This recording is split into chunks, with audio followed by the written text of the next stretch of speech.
I request Kesineni Srinivas Garu first to talk about it because we should appreciate his forward-looking steps in taking ahead for the relieving the women from the struggles of not getting the maintenance. Now I request Kesineni Srinivas Garu to speak. Thank you, Dr. Kirti and my co-panelists and everyone present here. So, I will tell you few examples from my own life. I lost my father when I was 5 years old, brought up my mother. So, okay, those days we were a joint family, and because of the joint family, we never had that problem with the psychological problem of lacking of self-confidence in growing up in the society and other things. So my mother taught us, and today I am here just because of my mother. So that is women empowerment in India. And secondly, my sister. Due to psychological problems of her husband, my sister had to take a divorce 5 years after her marriage and 2 children. So we as a family, we supported her. We took a divorce after maintenance and not even the properties of the husband. We all supported her. After that, she completed her teacher's BPI course, and she became a teacher. She started her own school. We asked her to start in our own city, India. She went to our village, which is my mother's village. She started a school there. She got the National's Best Award, Indira Gandhi Award for the best teacher in, I think, 2011. So, after that, I believe in women empowerment, seeing these 2 examples. I tell many people, so every girl child should be brought up in such a way. I have 2 children, 2 daughters. Every girl child should be brought up in a manner that at any point of time, even after 25, I see many women, after 25 years of 30 years of marriage life, due to some reasons, might be they moved to their husbands, they take a divorce, many things happen, unfortunately.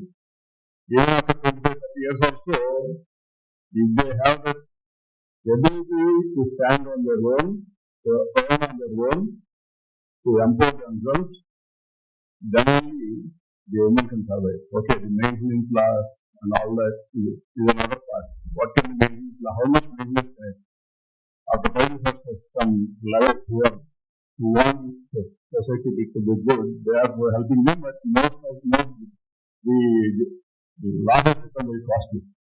Judiciary has become very costly. So, I appreciate Vasavya Mahila Mandali for such an amazing work they are doing regarding empowerment of women and fighting for the cause of women, especially the underprivileged and also the poor and needy of the society.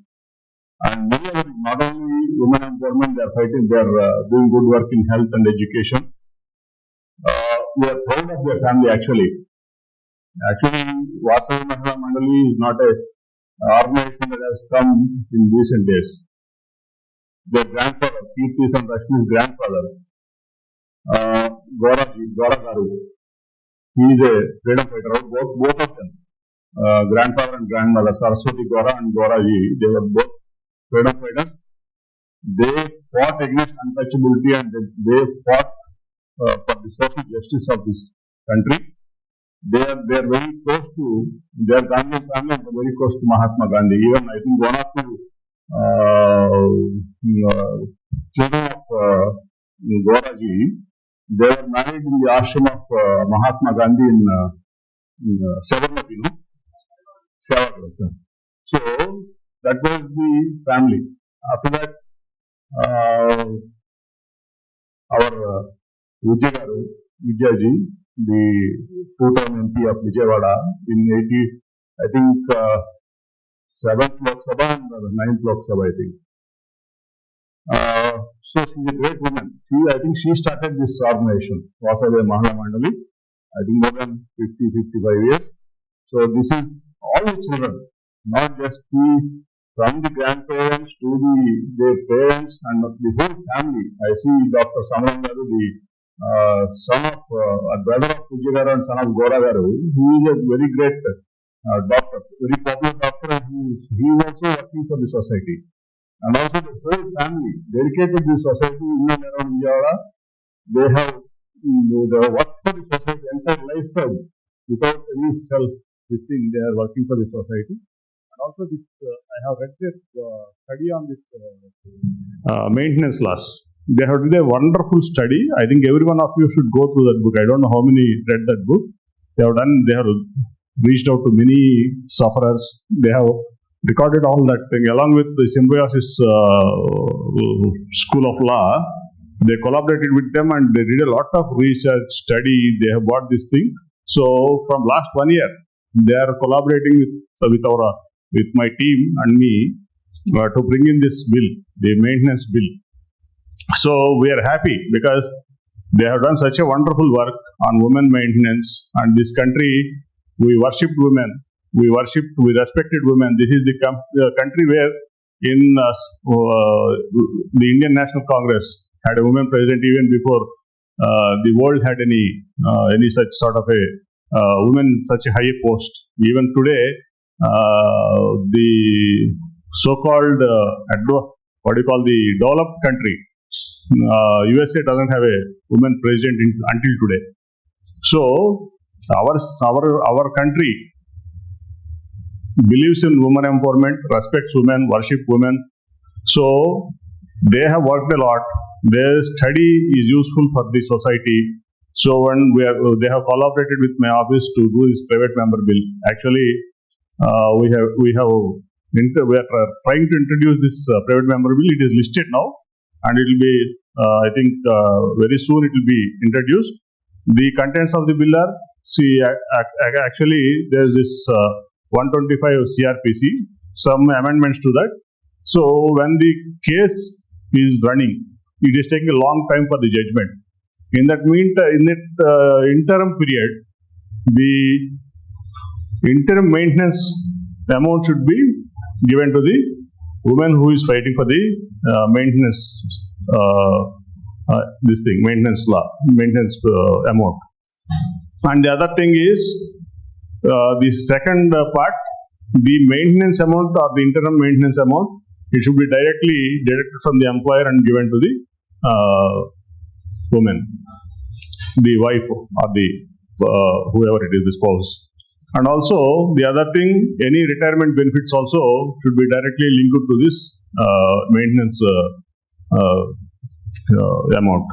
And also you might be knowing the first person in this country to bring in equal share for both the boy and the girl child, the parents' property is Mr. N.T. Ramarao.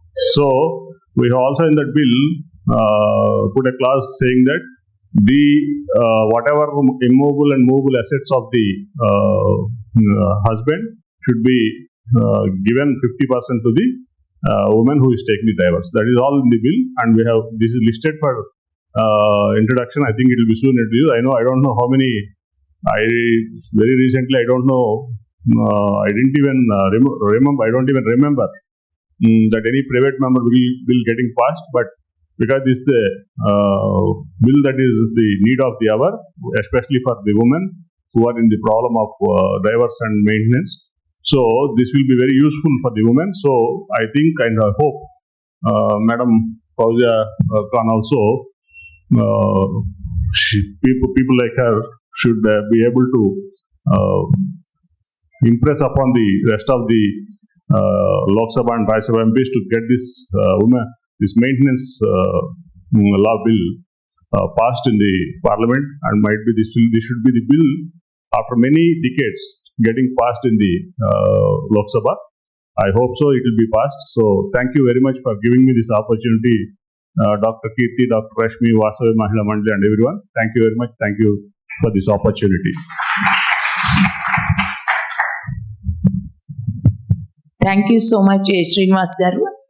And we understood from your own personal experience that has given you that how important the woman has to be empowered, and even instead of the struggles in the life also, women are the achievers. Women can be an achiever.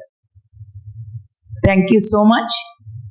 And I just want to know, because you told that the private member to be bill to be supported by all the members of parliament, irrespective of the political parties they are associated. So how do we do that lobbying with the members of parliament? I think this bill, no one should object. So I think this bill can be easily passed after the introduction. And also, I have realized one thing. In the Muslim law, the iddat, that is, only the maintenance can be given for that iddat period only. After that, the woman is left on her own. I don't know what will happen to that woman. Recently, that triple talaq is triple talaq is banned in this country due to the judgment of the Supreme Court. So even that, I think like the Unified Civil Code, I think this whatever the maintenance law should be an unified law, irrespective of caste, creed, religion. That's my opinion. I think, and my colleague and my co-MP. Madam Fauzia Khan also agree with my point. So I request everyone, I think we will request all the member of parliaments in the Lok Sabha and the Rajya Sabha also to make this bill happen. Thank you.